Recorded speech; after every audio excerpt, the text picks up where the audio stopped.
안녕하십니까? 러빙타임 새벽을 여는 예수묵상 시간입니다. 오늘의 예수묵상 범위는 창세기 41장 37절로 57절까지의 말씀입니다. 오늘도 이 말씀 속에서 하루를 살아가는 데 필요한 영적인 힘을 얻게 되기를 간절히 소원합니다. 먼저 본문 말씀을 읽도록 하겠습니다. 바로와 그의 모든 신하가 이 일을 좋게 여긴지라. 바로가 그의 신하들에게 이르되, 이와 같이 하나님의 영에 감동된 사람을 우리가 어찌 찾을 수 있으리요? 하나님이 이 모든 것을 내게 보이셨으니 너와 같이 명철하고 지혜 있는 자가 없도다. 너는 내 집을 다스리라. 내 백성이 다 내 명령에 복종하리니 내가 너보다 높은 것은 내 왕자뿐이니라. 내가 너를 애굽 온 땅의 총리가 되게 하노라 하고 자기의 인장 반지를 빼어 요셉의 손에 끼우고 그에게 세마포 옷을 입히고 금사슬을 목에 걸고 자기에게 있는 버금 수레에 그를 태우매 무리가 그의 앞에서 소리 지르기를 엎드리라. 바로가 그에게 애굽 전국을 총리로 다스리게 하였더라. 나는 바로라. 애굽 온 땅에서 내 허락이 없이는 수족을 놀릴 자가 없으리라. 그가 요셉의 이름을 사브낫바네아라 하고 또 온의 제사장 보디베라의 딸 아스낫을 그에게 주어 아내로 삼게 하니라. 요셉이 나가 애굽 온 땅을 순찰하니라. 요셉이 애굽 왕 바로 앞에 설 때에 30세라. 그가 바로 앞을 떠나 애굽 온 땅을 순찰하니 7해 풍년에 토지 소출이 심히 많은지라. 요셉이 애굽 땅에 있는 그 7년 곡물을 거두어 각 성에 저장하되 각 성읍 주위의 밭의 곡물을 그 성읍 중에 쌓아두매 쌓아둔 곡식이 바다 모래같이 심히 많아 세기를 그쳤으니 그 수가 한이 없음이었더라. 흉년이 들기 전에 요셉에게 두 아들이 나되 곧 온의 제사장 보디베라의 딸 아스낫이 그에게서 낳은지라. 요셉이 그의 장남의 이름을 므낫세라 하였으니 하나님이 내게 내 모든 고난과 내 아버지의 온 집리를 잊어버리게 하셨다. 차남의 이름을 에브라임이라 하였으니 하나님이 나를 내가 수고한 땅에서 번성하게 하셨다. 애굽 땅에 7해 풍년이 그치고 요셉의 말과 같이 7해 흉년이 들기 시작하매 각국에는 기근이 있으나 애굽 온 땅에는 먹을 것이 있더니 애굽 온 땅이 굶주리매 백성이 바로에게 부르짖어 양식을 구하는지라. 바로가 애굽 모든 백성에게 이르되 요셉에게 가서 그가 너희에게 이르는 대로 하라. 온 지면에 기근이 있음에 요셉이 모든 창고를 열고 애굽 백성에게 팔세 애굽 땅에 기근이 심하며 각국 백성도 양식을 사려고 애굽으로 들어와 요셉에게 이르렀으니 기근이 온 세상에 심함이었더라. 말씀 줄거리입니다. 바로가 요셉을 총리로 임명하여 애굽 전국을 다스리게 합니다. 요셉은 7년의 풍년 기간에 애굽 땅에 있는 곡물을 거두어 각 성에 저장해 장차 올 흉년을 대비합니다. 이후 7년 동안 흉년이 계속되어 각국에 기근이 있게 됩니다. 그러나 애굽 온 땅에는 먹을 것이 있어 각국 백성이 양식을 사러 애굽으로 옵니다. 바로와 그 신하들은 요셉의 꿈 해석과 그에 따른 처방에 감동하였습니다. 그리고 바로는 그의 신하들에게 이와 같이 하나님의 영에 감동된 사람을 우리가 어찌 찾을 수 있으리요 라고 말하며 요셉을 극찬합니다. 그리고 이 말을 문자 그대로 번역하면 이와 같이 그 안에 하나님의 영이 있는 사람을 우리가 어찌 찾을 수 있으리요가 됩니다. 그런데 이 바로의 말은 창세기 6장 3절에서 하나님께서 나의 영이 영원히 사람과 함께 하지 아니하리니 라고 말씀하신 뒤에 처음으로 그 하나님의 영이 사람에게 함께 하심이 회복되어 요셉에게 일어났음을 보여주고 있는 것입니다. 그렇다면 요셉은 어떻게 해서 그 삶에 이러한 성령의 역사를 경험하게 되었을까요? 창세기 12장부터 하나님께서는 아브라함을 택하여 부르시는 일들을 시작으로 믿음의 선조들을 통하여 당신의 백성들을 만드시는 일들을 시작하셨습니다. 그리고 그들이 만난 경험적인 하나님을 그들의 자녀에게 이어주는 일들을 하나님께서는 진행하셨고 그때마다 하나님은 아브라함과 이삭과 야곱의 하나님으로 자신을 드러내셨습니다. 그리고 이 세 명의 선조들의 경험의 축적은 드디어 야곱이 이스라엘이라는 이름을 얻게 되고 그의 12 아들이 탄생함으로 비로소 이스라엘 민족의 역사 속에 꽃피우게 된 것입니다. 그리고 이 세 명의 선조들의 경험이 모두 함축되어 그 삶 가운데 실천되고 경험한 첫째 사람이 바로 요셉인 것입니다. 요셉은 아브라함과 같이 믿음의 사람이었습니다. 그리고 요셉은 이삭과 같이 순종의 사람이었습니다. 그리고 요셉은 야곱이 배운 바와 같이 믿음의 성실성을 가지고 그 삶도 성실하게 살아가는 사람이었으며 야곱이 변화된 품성을 나타낸 것처럼 요셉도 그 변화된 탁월한 품성을 나타내는 삶을 살게 된 것입니다. 그리고 이러한 요셉의 삶을 요약하면 성실과 탁월한 품성으로 생활하고 하나님을 믿으며 하나님께 순종한 사람이라고 말할 수 있습니다. 그리고 이러한 요셉의 삶은 시편 89편 14절에 나타난 하나님의 행하심의 두 가지 특징, 인자함과 진실함, 곧 하나님의 탁월하신 품성과 그분의 성실함을 나타내는 것이었습니다. 즉 요셉은 하나님의 행하심대로 따르는 하나님께 통치함을 받는 하나님의 백성이었던 것입니다. 시편 89편 24절은 이렇게 이야기하고 있습니다. 나의 성실함과 인자함이 그와 함께하리니 내 이름으로 말미암아 그의 뿔이 높아지리로다. 하나님께 다스림을 받는 사람, 곧 하나님의 행하심대로 따르는 사람들에게는 하나님의 성실함과 인자함이 그와 함께하겠고 그가 하나님의 이름으로 말미암아 그의 뿔, 곧 그의 권위와 지위가 높아질 것을 시편 기자는 하나님의 말씀을 대언하여 말씀하고 있는 것입니다. 요셉은 하나님께서 그의 삶에 성실함과 인자함을 나타내신 것처럼 그도 성실함과 인자함으로 세상을 살아간 것입니다. 그는 그가 어디에서 무엇을 하든지 이 원칙을 버리지 않은 것입니다. 그래서 그의 주변 사람들은 그의 삶 가운데 하나님의 함께하심을 본 것입니다. 그리고 그는 하나님께서 그를 높이시는 경험을 하게 된 것입니다. 여러분, 이것은 오늘날 우리들에게 신앙에 큰 도전을 주는 말씀인 것입니다. 바로 오늘 우리들도 요셉과 같이 하나님을 믿고 순종하며 하나님의 인자하심과 성실하심과 같이 그렇게 인자함과 성실함으로 살아간다면, 즉 하나님께 다스림을 받는 참된 하나님의 백성이 된다면 하나님의 성령이 우리 안에 거하시는 경험을 할 수 있으며 하나님께서 우리를 높이시는 일들을 경험할 수 있는 것입니다.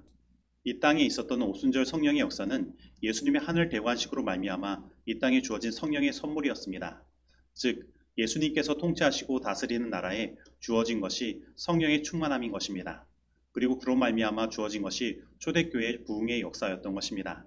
그래서 오늘 우리들이 이 예수님께 다스림을 받는 일들을 회복한다면 우리들의 삶에도 성령이 우리 안에 거하시고 함께 하시는 일들, 성령 충만의 경험이 회복되며 부흥케 되는 일들이 일어날 수 있는 것입니다.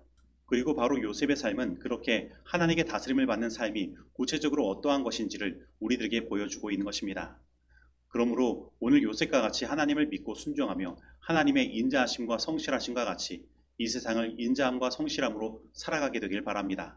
그러면 오늘 우리도 하나님의 성령이 우리 안에 거하시고 함께 하시며 능력을 베푸시는 일들을 경험하게 될 것이며 하나님께서는 우리를 높이시고 부흥케 하시는 일들을 선물로 주실 것입니다. 그러면 하나님께서 요셉을 어디까지 높이셨습니까? 바로 요셉은 왕의 바로 밑에 자리, 곧 그 나라에서 서열 2위의 자리로 올라간 것입니다. 그는 노예였고 감옥에 있던 죄수였습니다. 그런데 하나님께서 바로 한순간에 그의 자리를 높이신 것입니다. 그리고 그때의 그의 나이는 30세였습니다. 즉 17세의 애굽의 노예로 팔려간 요셉은 30세에 애굽의 서열 2위인 총리의 자리까지 올라간 것입니다. 지난 13년간의 노예 생활 그리고 감옥의 생활은 요셉이 그가 어떠한 위치에 있던지 간에 하나님께 다스림을 받고 인자함과 성실함으로 살아가는 존재라는 사실을 드러낸 것입니다.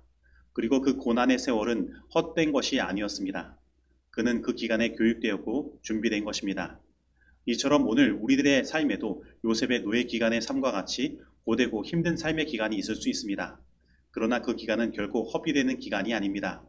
오늘 우리가 요셉과 같이 하나님에 대한 믿음을 놓지 않고 순종하며 인자함과 성실함으로 그 삶을 살아간다면 그 기간은 우리를 준비시키는 기간이 될 것이며 하나님께서 나를 높이시는 기반이 될 것입니다.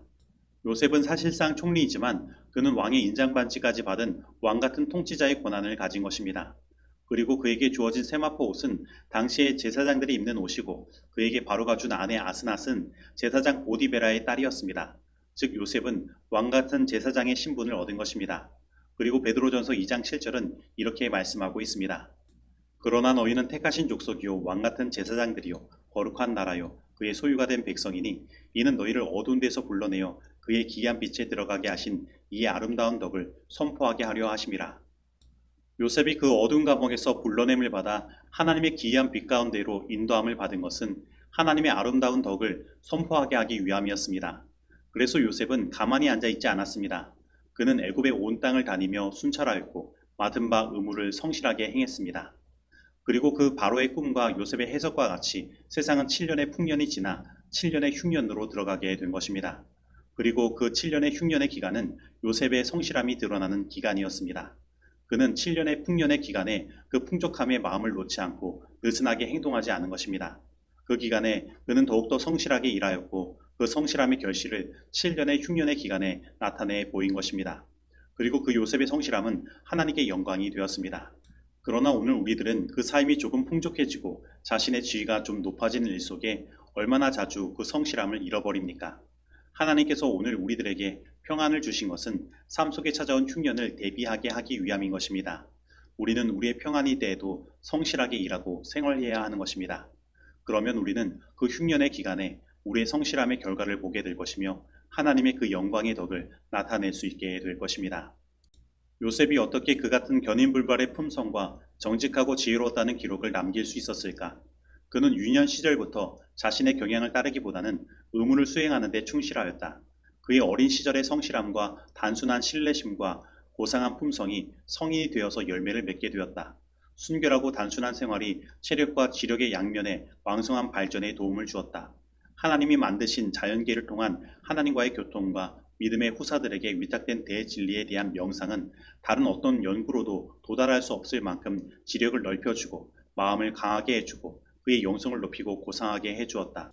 가장 낮은 곳으로부터 가장 높은 데 이르기까지 어떤 위치에서든지 자기 의무에 충실한 것이 최고의 봉사를 할 수 있는 모든 능력을 연마하는 것이 되었다. 창조주의 뜻에 일치되게 사는 사람은 가장 참되고 가장 고상한 품성을 개발하게 된다. 부조화 선지자 222페이지의 말씀입니다. 적용하도록 하겠습니다. 오늘 나는 성실과 인자함으로 행하시는 하나님과 같이 생활하며 하나님을 믿고 하나님께 순종하는 삶을 살고 있습니까?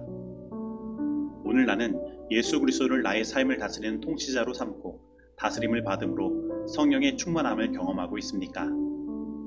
오늘 나는 가장 낮은 곳으로부터 가장 높은 데 이르기까지 어떤 위치에서든지 자기의 의무에 충실하며 성실하게 생활함으로 하나님의 아름다운 덕을 선전하는 삶을 살고 있습니까? 오늘 이 말씀 속에서 내가 실천해야 할 것은 무엇입니까? 기도하시겠습니다. 하나님 아버지, 오늘 우리의 삶 속에 하나님의 성실하심과 인자하심을 나타내시고 우리도 그 성실과 인자함을 따라 살아갈 수 있도록 우리를 이끌어 주시니 감사드립니다. 하나님, 오늘 우리를 다스려 주시옵시고 우리를 온전히 순종케 하여 주시옵소서. 그리고 성령의 선물을 우리에게 허락하여 주시옵시고 우리의 삶 가운데 주님의 영광을 드러낼 수 있도록 인도하여 주시옵소서. 그리고 오늘 우리도 요셉과 같이 가장 낮은 곳으로부터 가장 높은 데 이르기까지 언제 어디서나 자기 의무에 충실하며 성실하게 살아가기를 원합니다. 그리고 오늘 평안의 때에도 우리의 마음을 느슨하게 하며 하나님을 잊는 실수를 하지 않기를 원합니다. 그리고 우리에게 찾아올 흉년을 대비하며 그 흉년의 기간에 주님의 그 선하신 뜻을 더욱 높이며 나타내기를 원합니다. 하나님, 우리를 요셉과 같이 준비시키고 인도하여 주시옵소서.